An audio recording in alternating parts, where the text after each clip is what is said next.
lot bigger than the average person's zone. You can see in the your upper left corner, that's him and Phil Jackson. Together they won 6 championships and won a championship every year that Michael Jordan played a full year in the NBA through those 6 years. To me, in my lifetime, we can talk about other people who have won championships, like Bill Russell comes up quite a bit. As having won 11. His famous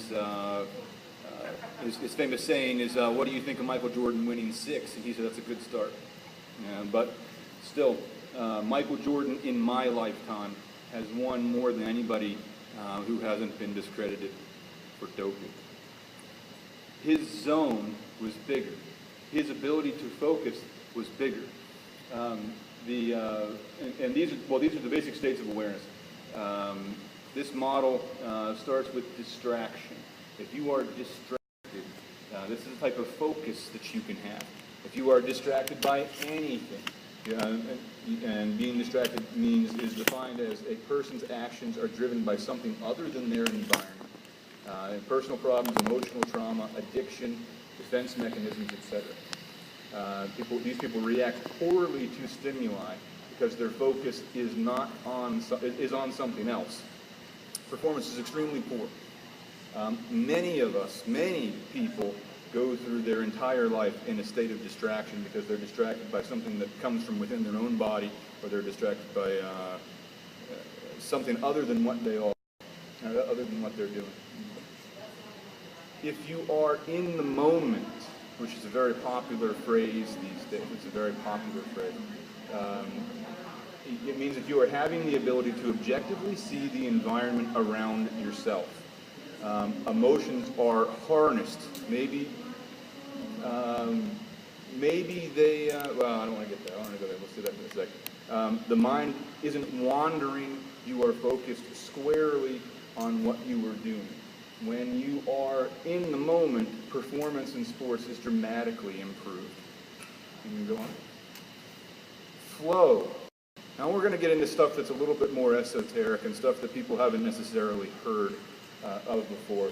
But a flow state, which I have recently heard in the news a few times, is a state that's probably a little bit above, actually it is, a little bit above being in the moment. You have a greater focus. It is a psychological term for the zone, basically.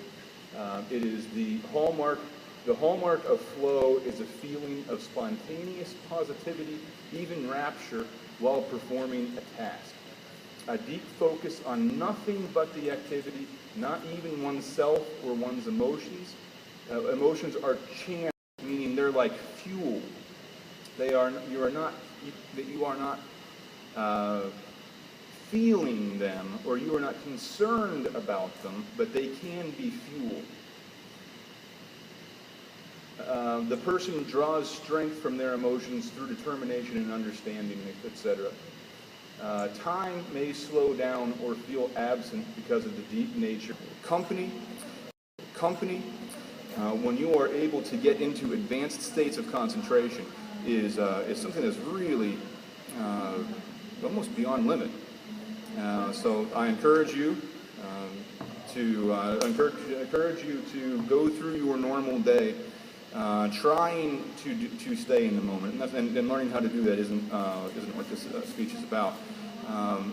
Being aware if you're distracted, and as you get more and more focused, you're able to concentrate more and more. You are going to be able to eventually see the seams on the curveball, metaphorically, and hopefully you'll end up a Hall of Famer too. So, thank you very much for having me here. I always enjoy getting a chance to talk about the stuff that I love. Thank you. Anybody have any questions? I know that when I talk about this, sometimes I skip steps, and I'm very used to this. Anybody have any questions about what we were just talking about? Can you talk about why time seems to change at speed? What's the body doing differently? That isn't exactly known, but the way that we think of it is if you have a whole bunch, you have this much bandwidth in your brain, how much of it is put into whatever you're looking at? If you can put, this much into watching a baseball, then you are going to pick up small details about it, and you're going to process it faster. Because you are processing faster and don't need as much time to process it, it means you can analyze the ball or keep up with the ball as it's coming. So it's basically, if you are putting more bandwidth, but if you have some bandwidth worried about the chicken in the oven, and if you've got some bandwidth worried about paying the bills, and some bandwidth tied up in what the kids are doing and what all that stuff, and you have this much bandwidth to watch the ball, and you don't have the same processing capabilities. It's a good question, though. Have they done like magnetic resonance imaging when people are in that the state? thing that's hard about that is you have to be able to do it when the person is in that time. Right. And when they're in the MRI, they'd never know if they were actually in a time where something was staying still. So it's beyond our current ability to monitor. If we were able to come up with something like a functional MRI helmet that you could wear and go play a game, and they said, hey, when I hit that ball, I saw it slow down, then you'd be able to say, well, your brain was doing this, it was different. But as of right now, we just don't have any data. We haven't been able to collect it. Any idea why acupuncture helps get you into that state? Yes. So,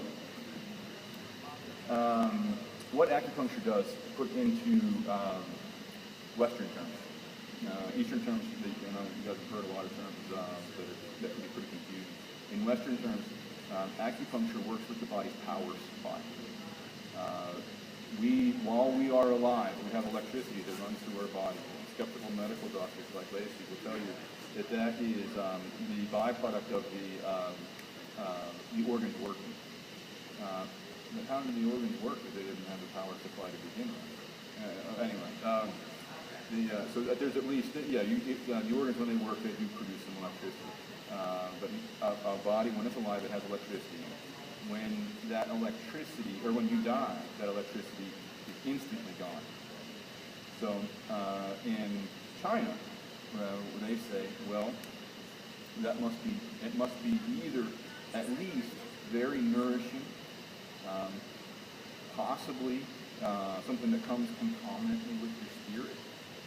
Possibly it's, but whatever it is, it's tied very, very, very closely to the process of life. Have it and you're alive, don't have it, you're dead. So when we, as acupuncturists, what we have done with what's called the meridians, we've identified the circuitry that this power supply follows. And the purpose of acupuncture is to make sure that the electricity can flow. You can direct it a little bit. You can make suggestions is what you do. As an acupuncturist, you don't tell the body what to do. You ask. And you ask with needles. And the metal needles are conductive enough where you can put them into points that for millennia we have assumed boosted power in the brain. You can even get very specific now because we've been able to identify what points activate what part of the brain. By giving the brain a little bit more power supply, I think maybe we help it perform a little bit better. When it performs a little bit better, you hopefully ascend. And that's what the initial studies that we have done pretty much did say. Okay. Thank you very much.